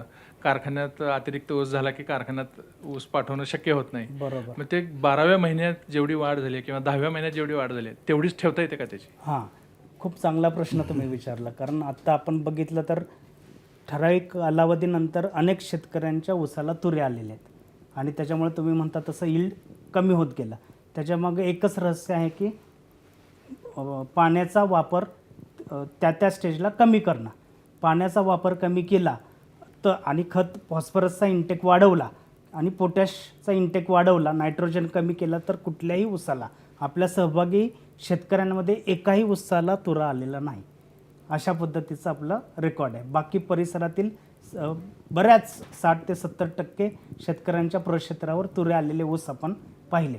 परंतु यावर आधारित प्लॉट जो केलेत त्यांना तुरे आले नाहीत. 12व्या महिन्यात अतिशय चांगल्या पद्धतीनं साखर उतारा आणि चांगलं वजन आपण अचीव करू शकलो. हे सामूहिक शेती केलं तरच शक्य होईल असं वाटतंय. इंडिव्हिज्युअलला अवघड वाटतंय कारण हे एकदम ICU मधल्या एखाद्या पेशंटवर मॉनिटर केल्यासारखं आहे. नाही, त्यासाठी तर हब अँड स्पोक मॉडेल केलं ना, की एक हब उभारायचं आणि एका हबला इंटरलिंक करायचे स्पोकनी.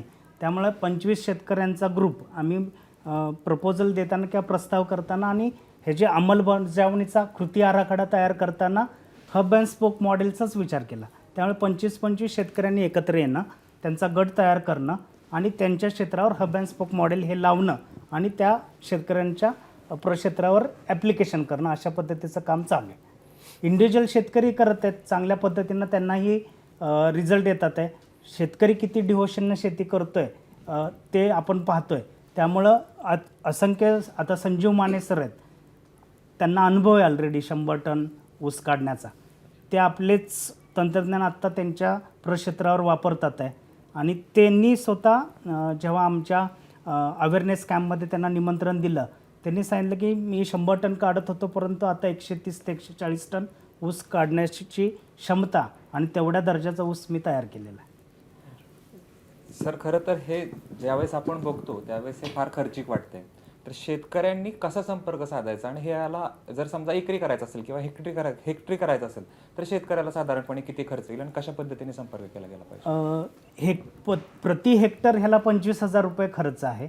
हा जो खर्च आहे त्याच्यातील 18,500 रुपये वसंतदादा शुगरकेन इन्स्टिट्यूट हे जे IoT टूल्स आहेत, हार्डवेअर आहे त्याच्यासाठी देतं आणि 6,500 रुपये आपल्याला शुगरकेन इंडस्ट्रीमार्फत सपोर्ट आपण विनंती केली होती. त्या शुगरकेन इंडस्ट्री नी पुढाकार घेतला आहे आणि त्यांच्या जो विविध योजना आहेत कारखान्यांच्या, त्या योजनेतून तो निधी उपलब्ध केलेला आहे आणि त्या योजनेचा लाभ आत्ता शेतकरी घेतात आहेत. त्यामुळं प्रति हेक्टरी 25,000 कॉस्ट ही जी आहे ही प्रायोगिक तत्वावर आहे. नाही, पण ते एकदा 25,000 खर्च केलं की ते किती वर्ष टिकतं? खूप चांगला प्रश्न आपण विचारला. ह्या सगळ्या वेदर स्टेशन आणि IoT सेन्सरची लाईफ आहे 6 वर्ष. त्यामुळे एकदा खर्च केला की पुन्हा त्याला खर्च येणार नाही. 6 वर्ष त्याला 25,000 दरवर्षी खर्च करायची आवश्यकता राहणार नाही.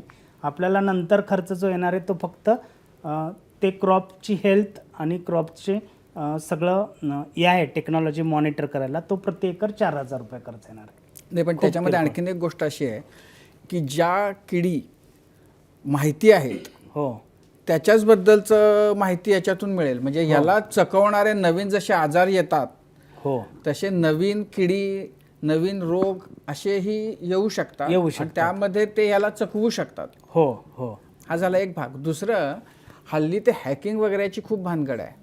तर ह्याच्यामध्ये ह्यांचंही हॅकिंग होऊ शकतं ना. समजा एखादा विघ्न संतोषी माणूस, तो जर समजा मला बरं आपल्या शेजारच्याचं बघवत नसेल तर तो तुमच्या सिस्टीम पण हॅक करू शकेल ना. सिस्टीम हॅक नाही करणार, कारण त्यांचा जो डेटा आपल्या सिस्टीमला येणार आहे त्याच्यासाठी आपण मायक्रोसॉफ्टशी करार केला आणि तो कराराअंतर्गत हा डेटा जो पूल केला जातो म्हणजे इन केला जातो ॲझूर प्लॅटफॉर्मवर, त्याचं एक मेकॅनिझम आहे आणि तो सोर्स कोड आणि मेकॅनिझम आपण कुणाला शेअर नाही नाही, करत. पण असं आहे की जे हॅकर्स hackers आहेत तर हॅकर्स तुम्हाला तुमचे सिस्टीम हॅक करून उद्या असंही होऊ शकेल की तुमच्या पिकाला पाण्याची गरज नाही आहे पण तो तुम्हाला खोटा भेद देईल की अरे याचं पाणी वाढवा, पाणी घाला, पाण्याची गरज आहे. हो. तो असं हॅक करून कोणीतरी असं करेल की याला ही आता काय हे म्हणजे हे फवारा ते फवारा ज्याची गरज नाही आहे. म्हणजे हे भविष्यातल्या शेतीचा विचार करताना बरोबर. भविष्यामधले या प्रकारचे पण धोके संभवू शकतात. संभवू शकतात, बरोबर आहे. पण ह्याच्यासाठी आम्ही काय केलं आहे की प्रत्येक टेक्नॉलॉजीला म्हणजे 5 पॅरामीटर आम्ही घेतलेले आहेत. सॅटेलाईट आहे, IoT आहे, वेदर स्टेशन आहे, ड्रोन आहे आणि AR/VR म्हणून आहे, ऑगमेंटेड रियालिटी, व्हर्च्युअल रियालिटी. ह्या सगळ्या तंत्रज्ञानाची जोड देतो. म्हणजे कुठल्याही सिस्टीममधून एक रेकमेंडेशन आलं, एक शिफारस आली तर ती आम्ही आपल्या कृषक ॲपवर पण ती दिसेल. तर एका वेळेस 3-4 शिफारसी येतात आणि त्या आपल्या सब्जेक्ट मॅटर स्पेशलिस्टकडून ॲनालिसिस होतात. त्यामुळे एखादी सिस्टीम हॅक झाली तरी दुसऱ्या सिस्टीममध्ये तो स्ट्रेस दिसला पाहिजे. तो स्ट्रेस नाही दिसला आणि मग सिस्टीमचा प्रॉब्लेम आहे. आम्ही लगेच त्यांना सांगतो की हा स्ट्रेस आहे का तुम्ही बघा. आणि शेतकऱ्यांना आता आधुनिक तंत्रज्ञान देतो आम्ही, चॅटबॉट, की ज्याच्यातून तो मराठी लँग्वेजमध्ये फक्त मोबाईल समोर धरून व्हॉईस रेकॉर्ड करून एक आम्हाला मेसेज पाठवेल की बाबा माझ्या इथे ही समस्या जाणवते आणि त्याचं आम्हाला सोल्युशन द्या. मायक्रोसॉफ्टने देशामध्ये पहिल्यांदा बारामती ट्रस्टमार्फत व्हर्च्युअल ॲग्रोनॉमिक्स दिला आहे. पूर्वी ह्या सगळ्या सुविधा शेतकऱ्यांना कृषी विद्यापीठात किंवा कृषी विज्ञान केंद्रात जावं लागत होतं आणि त्याच्यातून मग सल्ला घेऊन, पीक सल्ला घेऊन तो ॲडॉप्शन करायचा. आज ह्या तंत्रज्ञानामुळं, चॅटबॉटमुळं आणि मायक्रोसॉफ्टने जे आपल्याला व्हर्च्युअल ॲग्रोनॉमिक्सची प्रोव्हिजन दिलेली आहे त्याच्यामुळं तो जो मेसेज देईल त्याला सोल्युशन त्याला एका सेकंदात जाणार आहे आणि त्या पद्धतीची निर्णय क्षमता तो त्वरित घेऊन ॲप्लिकेशन करू शकतो. अरे वा, सर त्याचे रिडिंग्स यायला किती वेळ लागतो? म्हणजे आत्ता तुम्ही ते जे खोवून ठेवलं आहे आतमध्ये, हां, हे रिडिंग साधारणतः 5 मिनिटात येतात. कॅलिब्रेशन आपण करतो फार्ममध्ये. हे सगळं जेव्हा आपण इन्स्टॉलेशन करतो सगळ्या सिस्टीम कॅलिबर व्हायला साधारणतः 4 ते 6 तासाचा वेळ लागतो आणि ते आपल्या डॅशबोर्डला मग कनेक्ट होतात आणि मग कॅलिब्रेशन एकदा झालं की ॲक्युरेट डेटा येण्यास प्रोसेसला सुरुवात होते आणि तो डेटा मग तुम्ही म्हणाला तसं की हा एक डेटा देतो किंवा ड्रोनच्या वेगळ्या इमेज येतात, सॅटेलाईटच्या वेगळ्या इमेज येतात. अशा 5 सेक्टरमध्ये हा आपण अल्गोरिदम डिझाईन. आत्ता तुम्हाला स्क्रीनवर दिसत आहेत ह्याचे जे रिझल्ट आहेत ते फक्त एकदा समजून सांगा ना. आत्ता तुम्ही जे सेन्सर लावलेले आहेत ते. आता हे जे सेन्सर आहेत ह्या सेन्सरमध्ये आपण वेगवेगळ्या पद्धतीचे म्हणजे सेन्सर तिथं दिलेले आहेत. त्याच्यामध्ये वॉटरचा सेन्सर दिलेला आहे की किती मॉइश्चर पर्सेंटेज आहे तिथे, त्यानुसार कोणत्या वेळेला किती 1000 लिटर पाणी दिलं पाहिजे ह्याची शिफारसी त्या त्या शेतकऱ्याला, संबंधित शेतकऱ्याला जातात. इथून ते फार लांब आहे त्यामुळे वाचता येत नाही आहे बहुधा. हे आता आपल्या या रोपासाठी काय आहेत वेगवेगळे डाटा त्याचे ते आपल्याला दिसत आहेत स्क्रीन. ते आपल्याला स्क्रीन. पण काय सांगितलं या याला काय पाहिजे? ह्याचं मॉइश्चर कंटेंट 74%. 74% ह्या आता उसाला दाखवलेलं आपल्याला आहे. पाणी द्यायची गरज नाही. बिलो 40% आलं की आपण पाणी देऊ शकतो. बरं, आणखीन काय काय आलं त्यातून? यातून असं कळालंय, आता यामध्ये आपण पाहू शकता की एक्झाम्पल, आता आपण सुरुवातीला यामध्ये पाहत आहात की मॉइश्चर किती आहे. जसं सरांनी आतमध्ये प्लेस केलं तसं लक्षात आलं की त्या मीडियामध्ये किती टक्के पाणी उपलब्ध कुठं आहे. आहे? दिसत नाहीये ते, दाखवा कोण आहेत. हा, येस येस येस. यामध्ये पाणी किती टक्के आहे हे समजलं आपल्याला. त्यानंतर साधारणतः आता इथे 48. आता ऍक्च्युली एक मिनिट, या सेन्सरचं आपण ओपन करू.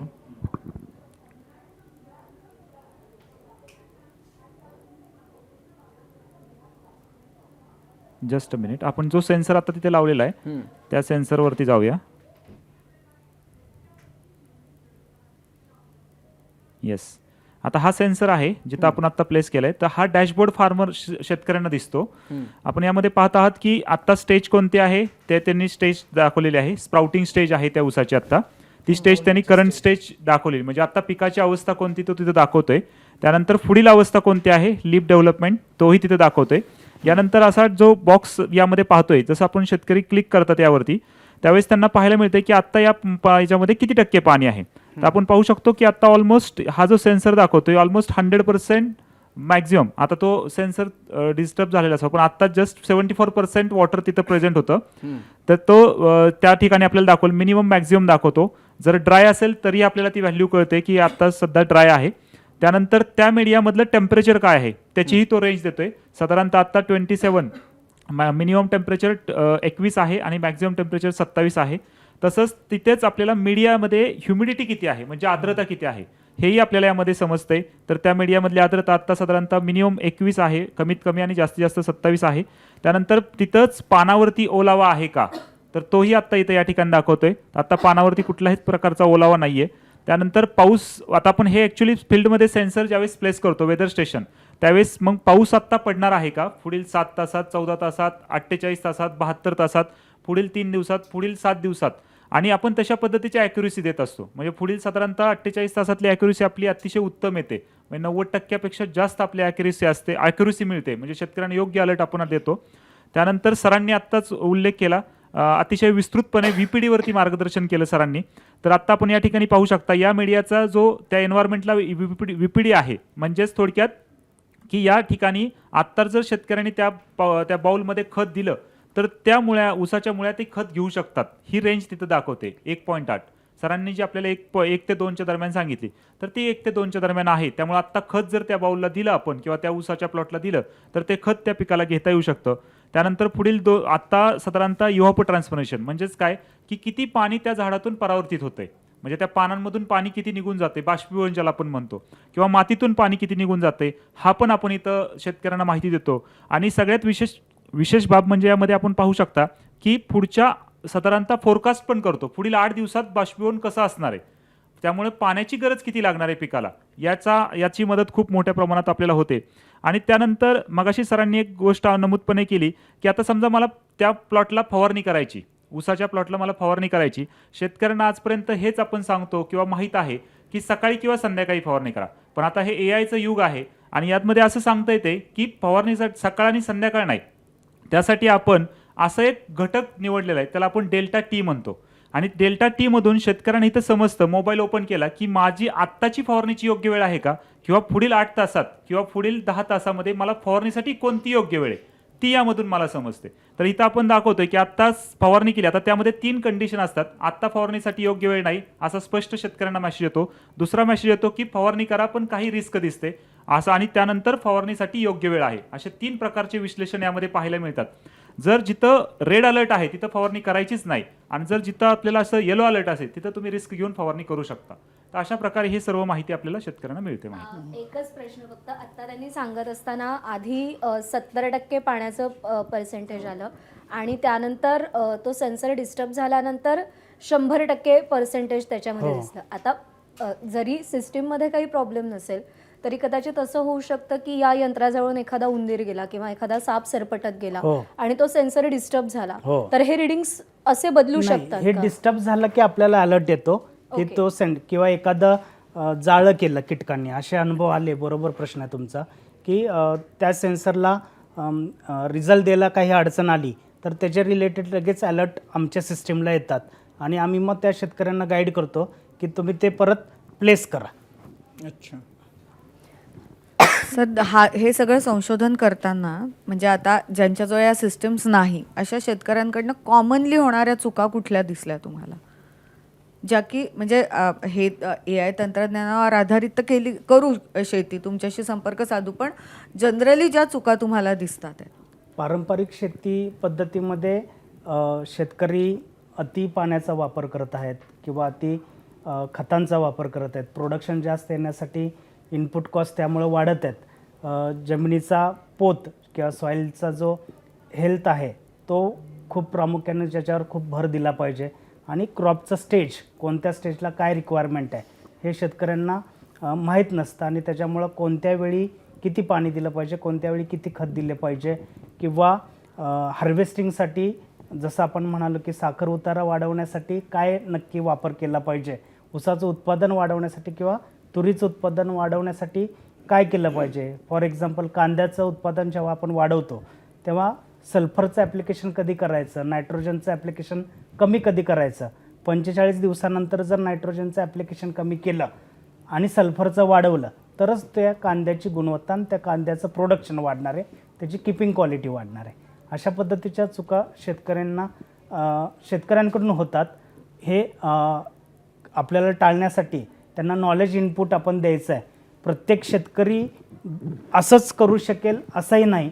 ह्याला आणखी एक तंत्रज्ञान आहे म्हणजे जे फक्त पूर्ण सॅटेलाईटवरच मॉनिटर होईल आणि कमीत कमी खर्चात होईल. कोणतेही IoT टूल आणि हे वापरण्याची गरज नाही. पण त्याची ॲक्युरेसीचे आत्ता रिसर्च चांगले चालू आहेत. 67% 68% त्याची ॲक्युरेसी आम्ही अचीव केली.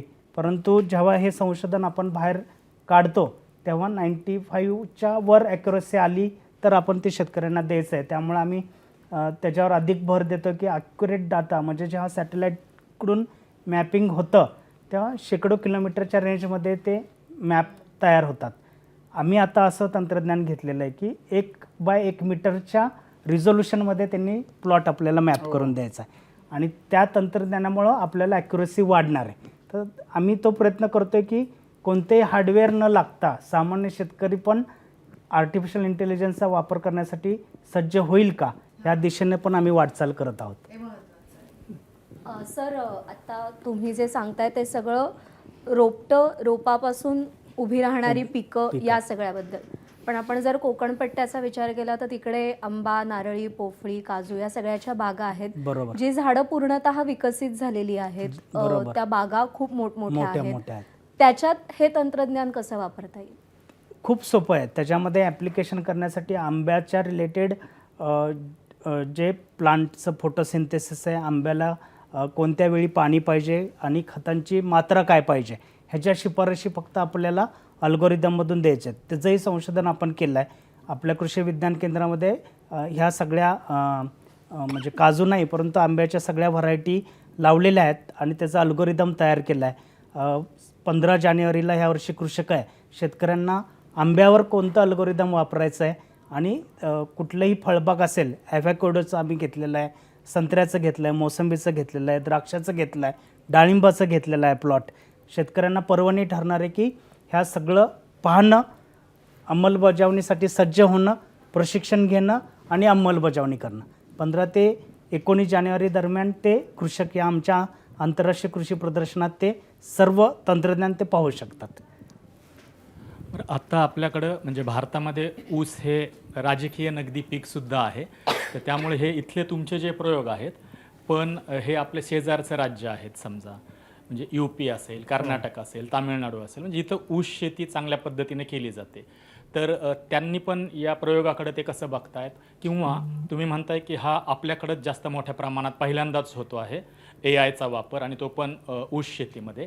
तर बाकी जे बाहेरचे देश आहेत ब्राझीलसारखे वगैरे जे देश आहेत तर त्यांच्याकडनं पण काही तुमच्याकडे विचारणा वगैरे झाली आहे का तिथं ऑलरेडीच हे सगळं वापरलं जातं? बरोबर, खूप चांगला प्रश्न तुम्ही विचारला. सांगायला आनंद वाटतो की जेव्हा सत्य नडेला सरांनी हे ट्विट केलं किंवा इलॉन मस्क सरांनी ट्विट केलं त्याच्यानंतर जगभरातून ह्या प्रकल्पाची दखल घेतली गेली. ब्राझीलचं शिष्टमंडळ आपल्या बारामतीमध्ये आलं, केनियाचं शिष्टमंडळ बारामतीमध्ये आले, नेदरलँडचे शिष्टमंडळ बारामतीमध्ये आले. प्रत्येकाची रिक्वायरमेंट वेगळी होती.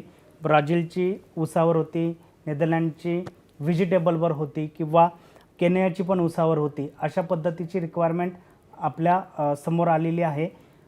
भारतात इतर राज्यात काम करण्यासाठी आपण ISMAसोबत करार केलेला आहे आणि ही ISMA जी अपेक्स बॉडी आहे सगळ्या शुगरकेन फॅक्टरीचे, त्यांनी हे डिसिजन घेतलं आहे की ते काही आर्थिक सपोर्ट देतील आणि ज्याच्या उत्तर प्रदेश, कर्नाटक, तामिळनाडू, आंध्र प्रदेश ह्याच्यातून आपल्याला विचारणा आली आणि 50 शेतकऱ्यांचा प्रायोगिक प्लॉटचं काम ऑलरेडी आपलं चालू झालेलं आहे परराज्यामध्ये.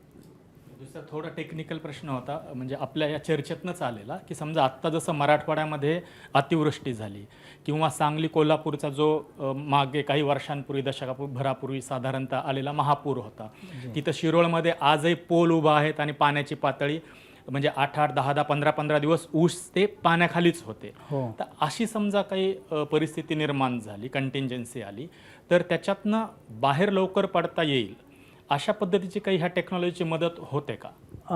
प्लॉटचं जे आपण मॅपिंग केल्यानंतर जे म्हणजे सांगलीचे कोल्हापूरचे शेतकऱ्यांचं कडे आमचे सब्जेक्ट मॅटर स्पेशलिस्ट गेले, तर एक समतल चर आम्ही काढण्यासाठी त्यांना शिफारस करतो की ज्या करून पाणी जरी भरपूर आलं तर त्या ड्रेनमधून पाणी बाहेर चरीतून पाणी बाहेर गेलं पाहिजे आणि ते मुळं ॲक्टिव्ह राहण्यासाठी काय प्रयत्न केला पाहिजे अशा पद्धतीची दखल आपण घेतो. त्यामुळं मशागत करतानाच शिफारशी आपण त्या त्या जिल्ह्याला पूरक अशा शिफारशी आपण तिथं लागू करण्यासाठी प्रयत्न करतो आणि स्प्रे करतो. मगाशी मी सांगितलं तसं फॉलियर स्प्रे करतो की जेणेकरून मुळं जिवंत ठेवण्याचा, पाणी जरी साठलेलं असेल तरी मुळं कशी जिवंत राहतील ह्यासाठी आपण ड्रोनद्वारे स्प्रे करतो. हे वेदर स्टेशन किती अचूक आणि किती अगोदर अंदाज देतं, किती वेळ अगोदर? म्हणजे आता पावसाचा हां, पावसाचा अंदाज 1 तासापासून 4 तास, 6 तास, 24 तास आणि 7 दिवसापर्यंत आपण सगळ्या शेतकऱ्यांना अलर्ट देतो आणि ॲक्युरेसी 90% वर आहे. सर, तुम्ही मगाशी सांगितलं बोलताना की 8व्या महिन्यात ऊसाला कोणतं खत द्यायचं, 9व्या महिन्यात कुठलं खत द्यायचं. खरं तर शेतकऱ्याची प्रॅक्टिस अशी आहे की एकदा ऊस बांधल्यानंतर परत तो खत देत नाही, कधीतरी युरिया सोडतो पाण्यासोबत. मात्र ऊसाला जर तुमच्या अभ्यासानुसार किती दिवस खतं लागतात किंवा कशा पद्धतीने त्याचं जे आहे ते मेजरमेंट तुम्ही करता? रोपांचं ट्रान्सफर शेतामध्ये झाल्यानंतर पहिलं ॲप्लिकेशन असतं, त्याच्यानंतर 45 दिवसानंतर टिलरिंग स्टेजला ॲप्लिकेशन असतं, 3 महिन्यानंतर पुन्हा ॲप्लिकेशन असतं, त्यानंतर 4 महिन्यानंतर, 5 महिन्यानंतर, 6, 8, 10 आणि 12 अशा पद्धतीचे रिकमेंडेशन आम्ही आमच्या सिस्टीम थ्रू आता निर्माण केलेले आहेत. आपलं महाराष्ट्र सरकार असेल किंवा केंद्र सरकारने तुम्ही आता आंतरराष्ट्रीय पातळीवर सुद्धा बघताय की AIचा वापर शेतीमध्ये कशा पद्धतीनं आपल्याला वाढवायचा आहे, तर तुम्हाला आता हे काय चेंजेस दिसत आहेत की दुसरी जी कुठली पिकं आहेत तर त्याच्यासाठी आपल्या सरकारचा कसा सपोर्ट आहे किंवा तरुणांनी ह्याच्यात यावं आणि आणखी हे पुढं न्यावं, शेतकऱ्यांना आणखी सुकर त्याचं गणित सगळं व्हावं, याच्यासाठी काय प्लॅन आहे पुढचा? नाही, जेव्हा फार्म ऑफ द फ्युचरचं उद्घाटन झालं तेव्हा राज्याचे उपमुख्यमंत्री अजितदादा पवार आणि कृषीमंत्री तत्कालीन कृषीमंत्री माणिकराव कोकाटे आले होते. त्यांनी पाहिल्यानंतर हा फार्म ऑफ द फ्युचर पाहिल्यानंतर कृषीचे सचिव असतील, कमिशनर असतील, IT डिपार्टमेंटचे सचिव असतील, त्या सगळ्यांना बारामतीमध्ये व्हिजिट करण्यासाठी आणि इतर संचालकांना सूचना दिल्या. त्या सगळ्या लोकांनी व्हिजिट केली, ॲनालिसिस केलं आणि ह्याच्यातून आपण एक राज्याला विनंती केली की तुम्ही एक पॉलिसी डिझाईन करावी. प्रस्ताव दिला. मुख्यमंत्री महोदय आणि उपमुख्यमंत्री महोदयांनी 500 कोटीची तरतूद कृषी क्षेत्रासाठी आता केलेली आहे.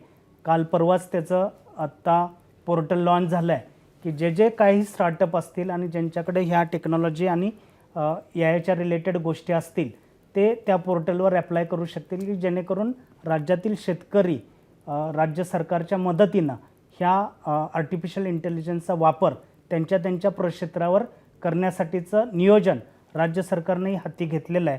आम्हीही पाठपुरावा करतो आहे की आणखी जास्तीत जास्त शेतकरी या संकल्पनेत सहभागी होण्यासाठी या विशेष निधीतून काही प्रोव्हिजन करता येईल का यासाठी दादा असतील, मुख्यमंत्री साहेब असतील, त्यांना आम्ही विनंती केलेली आहे. प्रतापराव पवार साहेब स्वतः दोघांशी बोललेले आहेत, शरद पवार साहेब दोघांशी बोलले आहेत.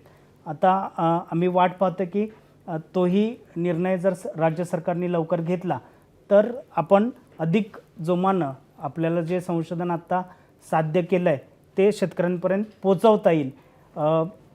सरांशी औपचारिक गप्पा मारताना मी बोललो की ज्या संशोधनावर 10 ते 20 वर्ष परदेशामध्ये किंवा इतर देशांमध्ये वेळ दिलेली आहे, रिसोर्सेस खर्च झालेले आहेत, आपल्या टॅलेंट आणि आपल्या योगायोगानं हे सगळे रिसोर्स आत्ता महाराष्ट्रात एकवटलेत.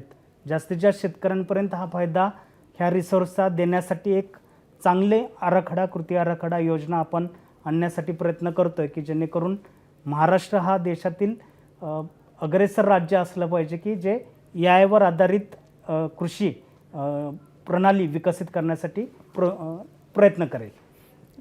अगदी शेवटचा प्रश्न, हे जे ज्ञान आहे निर्माण झालेलं, हे आत्ता म्हणजे ह्या संस्थेपुरतं तुमच्या मर्यादित आहे का मायक्रोसॉफ्टनं ते सगळ्यांना अवेलेबल करून दिलेलं आहे, ज्यामुळं समजा की तुमच्यापर्यंत ज्यांना पोचणं शक्य नाही आहे त्यांनी वैयक्तिक पातळीवर जर असं त्यांनी विचार केला की आपल्या शेतामध्ये आपण ह्या पद्धतीचं काम करावं, तर त्यांना ते अवेलेबल आहे का त्यांना तुम्हाला अप्रोच व्हावं लागेल? असे कोणी प्रयोग करतंय का, असे प्रयोग होत आहेत का, की वैयक्तिक पातळीवर कोणी AIचा वापर करून शेती करते? बरोबर, अनेक स्टार्टअप आहेत सर. मायक्रोसॉफ्ट त्यातला एक भाग आहे, पण अनेक स्टार्टअप ह्या क्षेत्रात आता उतरलेले आहेत आणि ते त्यांची टेक्नॉलॉजी देण्याचा प्रयत्न करत आहेत. म्हणजे जेव्हा पुण्यामध्ये राज्य सरकारमार्फत ॲग्री हॅकॅथॉन झालं होतं, त्याही प्रसंगी अनेक स्टार्टअपनी त्यांच्या टेक्नॉलॉजी तिथे डिसेमिनेट करण्याचा प्रयत्न केला. त्याच्यामध्ये सगळ्यात जास्त प्रभावी स्टार्टअप जे होते ते न्यूट्रिएंट मॅनेजमेंटचे होते. म्हणजे ॲटोमेशन आणायचं फर्टिगेशन टेक्नॉलॉजीमध्ये, आणि ते ॲटोमेशन आणलं की सुलभता होईल. परंतु ॲक्च्युअल जे अल्गोरिदम आहे, कॉझल मशीन लर्निंग असेल किंवा इतर जे टूल्स आहेत आर्टिफिशियल इंटेलिजन्सचे, ते टूल वापरून जे संशोधन किंवा त्याचे रिझल्ट व्हॅलिड केलेत आणि ते शेतकऱ्यांना देण्यात असे स्टार्टअप नव्हते किंवा तसंही संशोधन भारतात किंवा इतर राज्यात आपल्या झालेलं नाही आहे. मायक्रोसॉफ्ट मात्र ॲझूर प्लॅटफॉर्म हा सगळ्यांना ओपन आहे.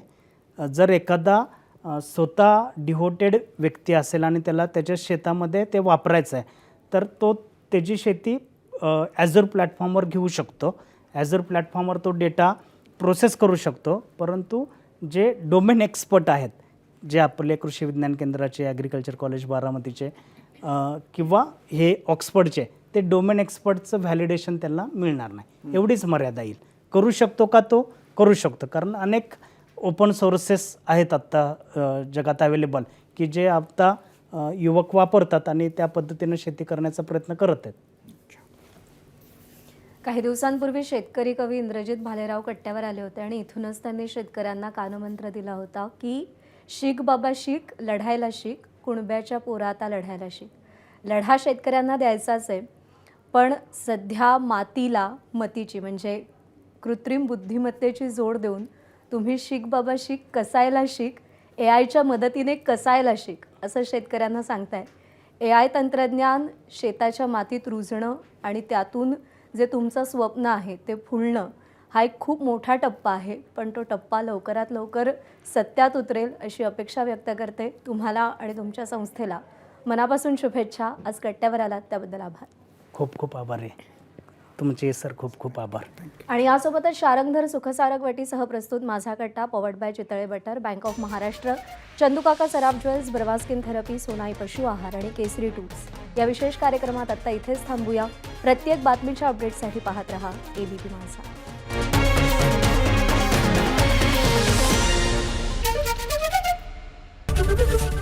ABP माझा, उघडा डोळे बघा नीट.